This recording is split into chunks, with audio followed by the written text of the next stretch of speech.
Hello everyone, welcome to my YouTube channel Avneesh sir. आज हम लोग इस वीडियो में देखने वाले हैं solving a pair of linear equations by substitution method. यानी हम लोग देखने वाले हैं कि a pair of linear equation को सब्स्टिट्यूशन मेथड से हम कैसे सॉल्व करते हैं। तो देखिए, सबसे पहले ए पेयर ऑफ लीनियर इक्वेशन का अगर हम स्टैंडर्ड फॉर्म लिखते हैं तो क्या होगा, तो a1x plus b1y plus c1 equal to 0 and a2x plus b2y plus c2 equal to 0। यही आपका होगा a pair of linear equation. अब इस वीडियो में आपको हम बताने वाले हैं कि a pair of linear equation को सब्स्टिट्यूशन मेथड से कैसे सॉल्व करते हैं, और इस पे हम आपको कुछ एग्जांपल भी देंगे ताकि आपका कंसेप्ट सब्स्टिट्यूशन मेथड को लेकर के क्लियर हो जाए। तो देखिए, सबसे पहले आपको हम पहले भी बताए थे कि अगर ए पेयर ऑफ लीनियर इक्वेशन दिया हुआ तो उस केस में पॉसिबिलिटी जो है टोटल 3 हो सकता है। पहला पॉसिबिलिटी की यूनिक सॉल्यूशन मिल सकता है, दूसरा पॉसिबिलिटी की इनफाइनाइट नंबर ऑफ सॉल्यूशंस मिल सकता है, और तीसरा पॉसिबिलिटी है कि नो सॉल्यूशन मिल सकता है। तो उसके लिए हम इसके जस्ट पहले वाले वीडियो में आपको कंडीशन भी बताए थे कि कब कितना सॉल्यूशन होता है। एक बार आपको रिव्यू कर देते हैं। तो बताए थे कि अगर यहाँ से सबसे पहले तो लीनियर इक्वेशन आपको दिया हुआ है तो उसको स्टैंडर्ड फॉर्म में कन्वर्ट कर लेना है। करने के बाद अगर a1/a2 b1/b2 के इक्वल नहीं आता, यानी a1/a2 नॉट इक्वल b1/b2, तो इस केस में जो सॉल्यूशन होता है आपका क्या होता है, तो यूनिक सॉल्यूशन होता है। यानी यहाँ पे हम सॉल्व करते हैं, यानी एक सॉल्यूशन मिलता है। इसके बाद वाला जो कंडीशन था इसमें था कि a1/a2 equal b1/b2 equal c1/c2। ये आपका कोइंसिडेंट लाइन बना रहा था, ये इंटरसेक्टिंग लाइन है, ये कोइंसिडेंट लाइन है। तो यहाँ पे जो सॉल्यूशन मिल रहा था, कितना मिल रहा था, तो इनफाइनाइट, यानी इनफाइनाइट नंबर ऑफ सॉल्यूशंस मिल रहा था। तो इस केस में हम सब्स्टिट्यूशन मेथड से सॉल्व नहीं करते, ठीक है, लिख देते सीधे, या फिर एक बार हम एक्सप्लेन करके इस पर भी एक एग्जाम्पल आपको हम दे देंगे लास्ट में। और थर्ड नंबर में क्या बताए थे कि a1/a2 इक्वल आता है b1/b2 नॉट इक्वल आता है c1/c2 के। तो इस केस में क्या होता है, पैरेलल लाइन बनता है, यानी कि कोई सॉल्यूशन नहीं मिलता है, यानी कि नो सॉल्यूशन होता है। तो देखिए, अगर एग्जाम में आपको देता है कि ये पेयर ऑफ लीनियर इक्वेशंस और बोलता है कि सब्स्टिट्यूशन मेथड से सॉल्व कीजिए, तो उस केस में क्या होता है कि जनरली क्वेश्चन पहले से जज करके दिया जाता है यूनिक के लिए। लेकिन फिर भी अगर आपको कभी कोई कन्फ्यूजन हो तो आप इस कंडीशन पे एक बार चेक कर लें। अगर दिख रहा है कि यूनिक है तो सॉल्व करें, अदरवाइज सॉल्व करने की कोई ज़रूरत नहीं है। अदरवाइज आपको लिख देना, अगर इस कंडीशन पे जा रहा है तो लिख देना कि इनफाइनाइट सॉल्यूशन होगा, ठीक है, और इस कंडीशन पे जा रहा है तो क्या लिख देना कि नो सॉल्यूशन होगा, ठीक है। एग्जाम में अगर आपसे सीधे दे देता है पेयर ऑफ लीनियर इक्वेशंस और उसको बोलता है सॉल्व करने के लिए, तो आप फ्री है, आप जो मेथड चाहे उसको आप अप्लाई कर सकते हैं। लेकिन अगर क्वेश्चन में लिख देता है कि सब्स्टिट्यूशन मेथड से ही सॉल्व करना है, तो उस केस में आपको सब्स्टिट्यूशन मेथड ही अप्लाई करना है। इसलिए मेथड का भी जानना जरूरी है, सारे मेथड को जानना जरूरी है। तो आते हैं हम क्वेश्चन से, आपका स्टार्ट करते हैं सब्स्टिट्यूशन मेथड। तो देखिए, सब्स्टिट्यूशन कहने से ही क्लियर है। सब्स्टिट्यूशन का मतलब होता है सब्स्टिट्यूट करना, यानी वैल्यू को समझिए कि पुट करना एक जगह से दूसरे जगह। तो देखिए, क्वेश्चन के साथ आपको एक्सप्लेन कर रहे हैं कैसे बनेगा।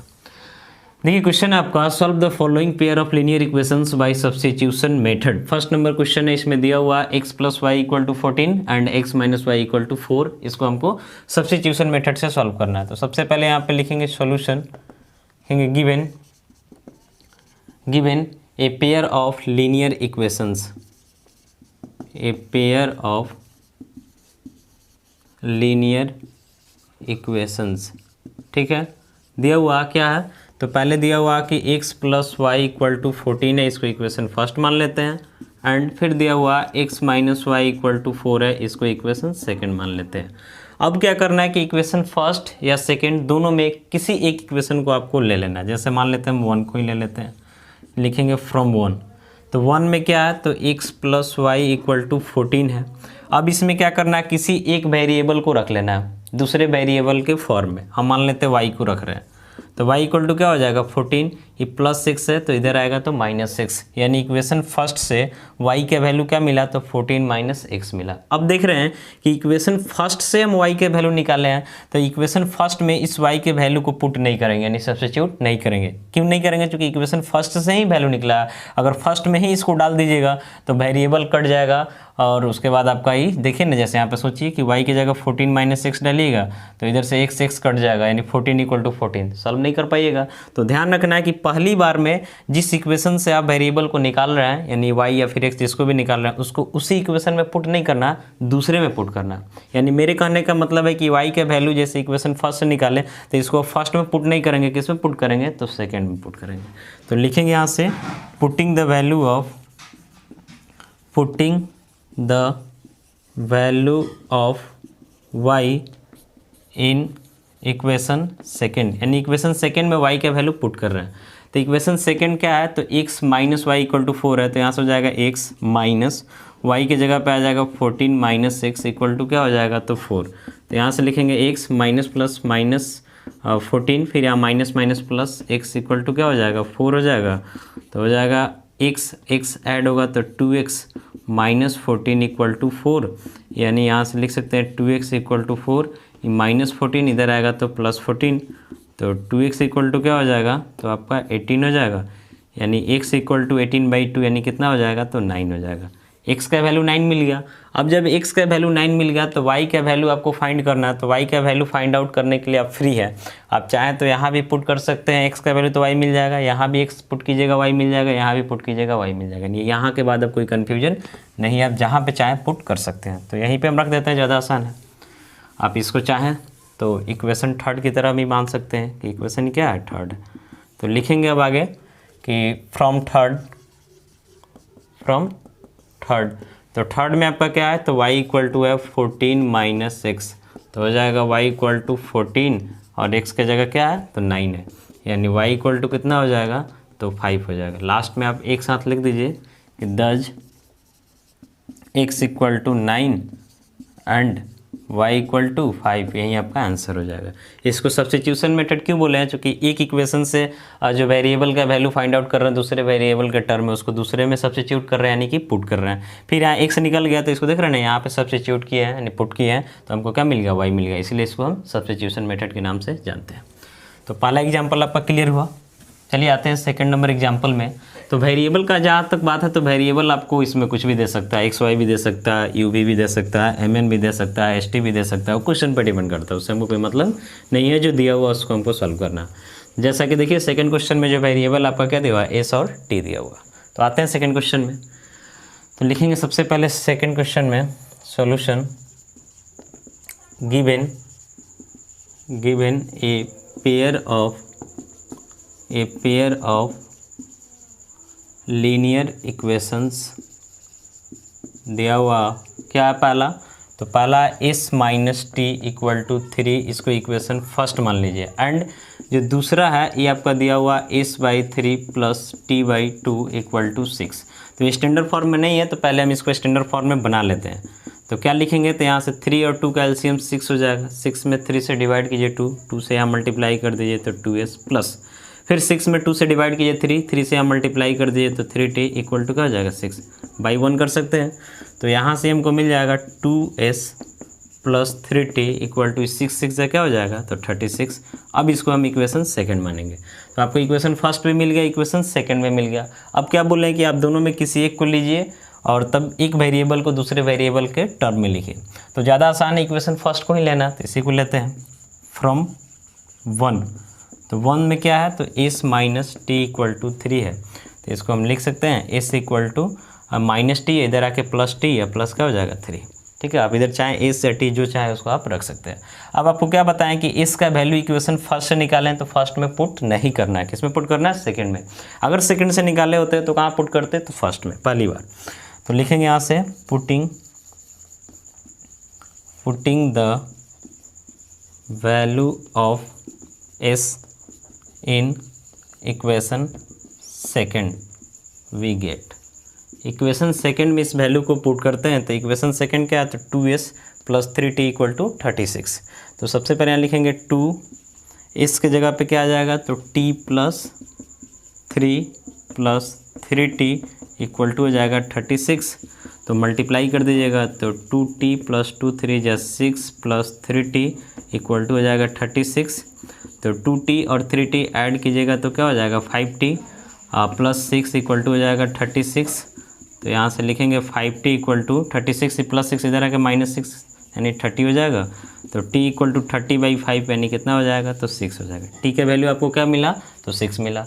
अब t 6 मिल गया तो हमको s भी चाहिए, तो s के लिए हम यहाँ पे आसानी से वैल्यू पुट कर देंगे तो मिल जाएगा। इसको आप इक्वेशन थर्ड मान लीजिए, और आप चाहें तो आगे लिख सकते हैं कि also we put the value of t in equation third. यानी इक्वेशन थर्ड में हम t का वैल्यू पुट कर देंगे, फर्स्ट सेकंड में भी पुट कर दे तो आपको मिल जाएगा s, इसमें कोई दिक्कत नहीं है। लिखेंगे also we put the value of t in equation third. तो थर्ड में t का वैल्यू पुट कीजिएगा तो s इक्वल टू क्या है, t प्लस 3, तो t की जगह 6 प्लस 3 यानी कितना हो जाएगा, 9। तो लास्ट में हम फाइनली लिखेंगे कि दस s इक्वल टू हमको क्या मिला, तो 9 मिला, एंड t इक्वल टू क्या मिला, तो 6 मिला। यही मेरा क्या हो जाएगा, तो आंसर हो जाएगा। क्वेश्चन नंबर सेकंड आपका क्लियर हुआ। अब आते हैं क्वेश्चन नंबर थर्ड की तरफ।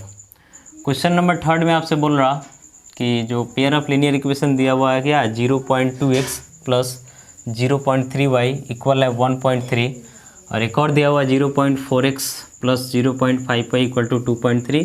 सॉल्व करके आपको x और y का वैल्यू यहाँ से इवेल्युएट करना है। इसको भी सब्स्टिट्यूशन मेथड से ही सॉल्व करना। तो देखिए कैसे इसको सॉल्व करते हैं। क्वेश्चन नंबर थर्ड है, देखते हैं सॉल्यूशन में। सबसे पहले given A system of linear equations लिख दीजिएगा। यहाँ से हो जाएगा 0.2x plus 0.3y equal to 1.3, और फिर ये आपका क्या है, तो 0.4x plus 0.5y equal to है 2.3। ये आपका फर्स्ट है, ये आपका क्या है, सेकंड है। अब देखिए सॉल्व करने के लिए तो आप डायरेक्ट चाहें तो ऐसे भी सॉल्व कर सकते हैं, x निकालिए इससे और इसमें पुट कीजिए। लेकिन देख रहे हैं कि इसमें डेसिमल है तो इसको और भी हम आसान बना सकते हैं। कैसे, तो इक्वेशन फर्स्ट में अगर हम दोनों तरफ 10 से मल्टीप्लाई कर दें, दोनों तरफ 10 से मल्टीप्लाई करने पे कोई दिक्कत नहीं है। तो 10 से मल्टीप्लाई कीजिएगा तो 0.2 में जब 10 से मल्टीप्लाई होगा तो 2 हो जाएगा, 9 हो जाएगा 2x, ये 10 से होगा तो 3y इक्वल टू 13 हो जाएगा। यहाँ भी 10 से मल्टीप्लाई कर देंगे तो 4x plus 5y equal to 23 हो जाएगा, और इससे आपका इक्वेशन थोड़ा सा आसान हो जाएगा। तो लिखेंगे now multiplying in equations first and second by 10। ठीक है, तो 10 से मल्टीप्लाई कीजिएगा तो क्या हो जाएगा, ये हो जाएगा 2x plus 3y equal to 13। इसको इक्वेशन थर्ड मान लीजिए, एंड एक आपका ये मिलेगा 4x plus 5y equal to 23। इसको इक्वेशन 4 मान लीजिए। अब आपका नॉर्मल जैसे इक्वेशन आता है उसकी तरह बन गया। अब इसमें से किसी एक इक्वेशन को लीजिए, जैसे मान लेते इसको ले लिया और y निकाल लिया, और इसमें पुट करेंगे तो एक वेरिएबल आ जाएगा। उसके बाद उस एक वेरिएबल के सहायता से आप दूसरे वेरिएबल को आसानी से फाइंड आउट कर सकते हैं। तो क्वेश्चन नंबर थर्ड आपका हो जाएगा।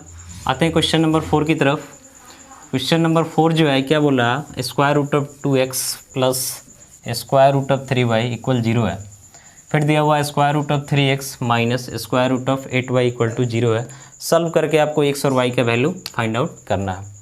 तो क्वेश्चन नंबर 4 में सॉल्यूशन वैसे लिखिएगा, given a pair of linear equations क्या है, तो है यहाँ पे √2x plus √3y equal to 0, equation first मान लीजिए। एंड फिर यहाँ से दिया हुआ √3x minus √8y equal to भी 0, इक्वेशन सेकेंड मान लीजिए। अब इसमें से किसी एक इक्वेशन को लेकर के चलते हैं, जैसे फ्रॉम 1। तो 1 में क्या है, square root of 2x plus square root of 3y equal to 0 है। तो यहाँ से लिख सकते हैं square root of 3y equal to, ये प्लस में इधर आएगा तो माइनस में स्क्वायर रूट ऑफ 2x हो जाएगा। तो y इक्वल टू हो जाएगा minus square root of 2x by square root of 3। अब y से वैल्यू को निकाले हैं तो इसको सब्स्टिट्यूट कर देंगे किस में, तो इक्वेशन सेकंड में, फर्स्ट से लिए तो सेकंड में पुट कर देंगे। तो लिखेंगे यहाँ से putting the value of y in equation first, sorry second, we get, second में पुट करेंगे किसका वैल्यू, तो y का वैल्यू। तो ये √3x है माइनस √8, और y की जगह आपका क्या आ जाएगा, तो माइनस में √2x बाई हो जाएगा √3 और इक्वल टू 0। तो तो यहाँ से हो जाएगा square root of 3x minus square root of 8 और स्क्वायर रूट ऑफ 2 मल्टीप्लाई होगा तो स्क्वायर रूट ऑफ क्या हो जाएगा 16, ये माइनस मल्टीप्लाई होकर प्लस हो जाएगा, x रहेगा और नीचे हो जाएगा square root of 3 equal to 0। तो हो जाएगा square root of 3x plus ये तो बाहर रूट से निकलेगा तो 4x by square root of 3 equal to 0 by 1 कर सकते हैं। तो 1 और स्क्वायर रूट ऑफ 3 का एलसीएम स्क्वायर रूट ऑफ 3 हो जाएगा, 1 से डिवाइड कीजिएगा तो स्क्वायर रूट ऑफ 3 और यहाँ मल्टीप्लाई कर दिए तो square root of 3 into square root of 3 यानी 3x हो जाएगा प्लस फिर इससे डिवाइड कीजिएगा 1 से यहाँ मल्टीप्लाई होगा तो 4x इक्वल टू 0। तो मिलेगा यहाँ से 7x by square root of 3 equal to 0, यानी क्रॉस मल्टीप्लाई कर देंगे तो 7x equal to 0 into square root of 3 यानी कि 0, तो x इक्वल टू 0 बाई 7 यानी क्या मिला 0, यानी x का वैल्यू हमको क्या मिला तो 0 मिला। अब x 0 मिला तो फिर हमको y चाहिए, तो y के लिए आप फ्री है, जहाँ चाहे वैल्यू को फर्स्ट सेकेंड और इसको थर्ड मान लिया, जिसमें चाहें x को पुट करके y फाइंड आउट कर सकते हैं। तो अगर हम थर्ड में पुट कर देते हैं थर्ड में, तो थर्ड से क्या हो जाएगा तो y equal to minus square root of 2 into x का जगह 0 बाई स्क्वायर रूट ऑफ 3, तो 0 बाई स्क्वायर रूट ऑफ 3 यानी क्या आ जाएगा 0, यानी यहाँ से लिखेंगे hence x equal to 0 and y equal to 0, यही अब मेरा आंसर हो गया, यानी x भी 0 y भी 0। क्वेश्चन नंबर 4 कंप्लीट हुआ। क्वेश्चन नंबर 5 दिया हुआ, इसमें 3x by 2 minus 5y by 3 equal to -2 है and x by 3 plus y by 2 equal to 13/6 है। इसको भी बोल रहा है कि सॉल्व करके x और y निकालिए। तो देखिए सबसे पहले आप क्या कीजिए, तो इसको लीनियर इक्वेशन का जो स्टैंडर्ड फॉर्म होता है उसमें कन्वर्ट कीजिए, कन्वर्ट करने के बाद तब आगे इसको हम सॉल्व करेंगे। तो क्वेश्चन नंबर जो 5 है 5, इसमें सबसे पहले लिखेंगे सॉल्यूशन। गिवन में आपका दिया हुआ, पहले एक को लीजिए, इसको स्टैंडर्ड फॉर्म में कर लीजिए कन्वर्ट, फिर दूसरे को लेंगे। तो गिवन में क्या है, तो 3x by 2 minus 5y by 3 equal to है -2। तो यहाँ से 2 और 3 का एलसीएम 6 हो जाएगा, 6 में 2 से डिवाइड करेंगे 3 जा 9x माइनस 3 2 जा 6 यानी 2 और यहाँ मल्टीप्लाई कर देंगे तो 10y इक्वल -2, यानी 9x minus 10y equal to multiply करके क्या हो जाएगा तो -12। इसको इक्वेशन हम फर्स्ट बना लेते हैं। फिर आगे लिखते हैं अल्सो, अगला इक्वेशन आपसे दिया हुआ x by 3 plus y by 2 equal to 13/6। तो यहाँ 3 और 2 का एलसीएम आपका 6 हो जाएगा, 6 में 3 से डिवाइड कीजिए 2, तो यहाँ से मल्टीप्लाई कर दीजिएगा 2x, फिर इससे इसमें डिवाइड कीजिएगा 3, यहाँ मल्टीप्लाई हो जाएगा तो 3y इक्वल टू 13/6।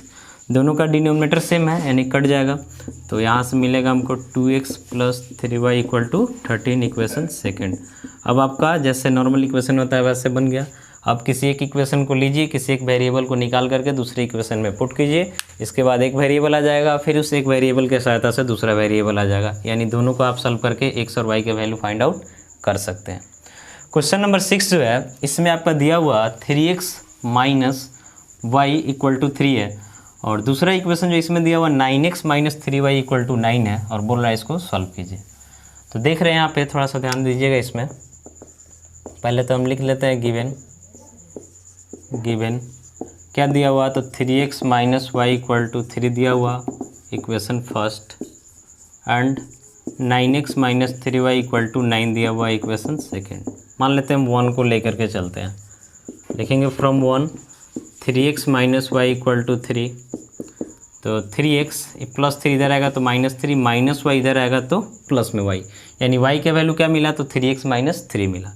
अब इस वैल्यू को हम इक्वेशन सेकेंड में पुट कर देते हैं, लिखते हैं यहाँ पे putting the value of y in equation second we get. तो देखिए यहाँ से हो जाएगा आपका 9x माइनस 3, y की जगह क्या आ जाएगा तो 3x माइनस 3 इक्वल टू हो जाएगा 9। तो लिखेंगे इसको हम 9x माइनस 3 जा तो 9x माइनस माइनस प्लस 3 जा 9 इक्वल टू 9, इससे ही कटेगा, यानी यहाँ पे क्या मिला तो 9 इक्वल टू 9 मिला। ठीक है, तो क्या यहाँ पे तो वेरिएबल बचा ही नहीं, यानी सॉल्व ही नहीं हो रहा। आखिर ऐसा हुआ क्यों, तो इसके पीछे कारण देखिए क्या है। इसके पीछे कारण क्या है कि यहाँ पर जो दिया हुआ कि solve the following pair of linear equations by substitution method, इसमें तो कहीं जज करने के लिए नहीं बोला, जज करने के लिए बोलता तो हम पहले ही जज कर लेते कि हाँ यूनिक सोल्यूशन दे रहा है कि नो सोल्यूशन दे रहा है कि इनफाइनाइट सोल्यूशन दे रहा है, तब सॉल्व करते हैं। तो कभी कभी ऐसा आ जाता है बीच में क्वेश्चंस। तो देखिए अगर यहाँ पे आप ध्यान से देखेंगे तो यहाँ पे अगर हम a1/a2 इक्वल b1/b2 अगर निकालते दोनों को तो a1/a2 1/1 आ जाएगा, b1/b2 1/-1 आ जाएगा, यानी a1/a2 b1/b2 के इक्वल यहाँ पे नहीं है, इसलिए इसको हम सॉल्व किए और यूनिक सोल्यूशन दिया भी है। इसको भी जब हम स्टैंडर्ड फॉर्म में कन्वर्ट कर लिए, ये तो है, इसको भी कन्वर्ट कर लिए, तो वहाँ पे भी आप चेक कीजिएगा तो a1/a2 b1/b2 के इक्वल नहीं है, यानी वो भी यूनिक सोल्यूशन दिया है। यानी यहाँ से लेके यहाँ तक सब यूनिक सोल्यूशन देने लायक था।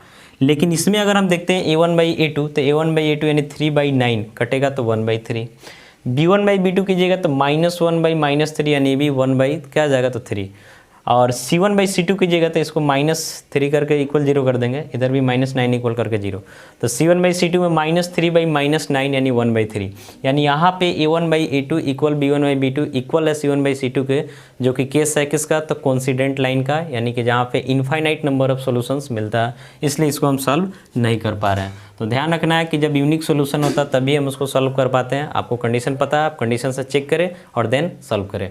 तो उम्मीद है कि इस वीडियो को देखने के बाद ए पेयर ऑफ लीनियर इक्वेशंस को सब्स्टिट्यूशन मेथड के तहत कैसे सॉल्व करते हैं ये आपको अच्छा से समझ में आ गया होगा। इस पे आप ज़्यादा से ज़्यादा प्रैक्टिस करें ताकि आपका कंसेप्ट और अच्छा से क्लियर हो जाए।